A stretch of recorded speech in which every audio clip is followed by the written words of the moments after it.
Welcome. In this video I will show you how to check the serial number of your HP 255.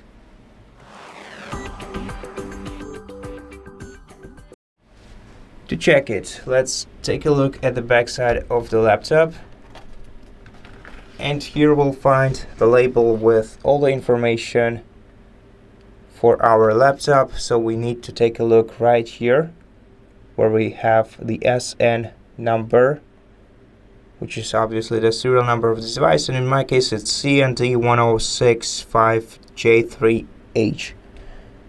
So that's where you have to take a look to find your serial number. Serial number also can be found in BIOS and within the HP Support Assistant application if you have it installed on your computer. And that's it. Thank you for watching this video. If it helps you, please consider subscribing to our channel, leave us a like in the comment below, and I'll see you in the next one.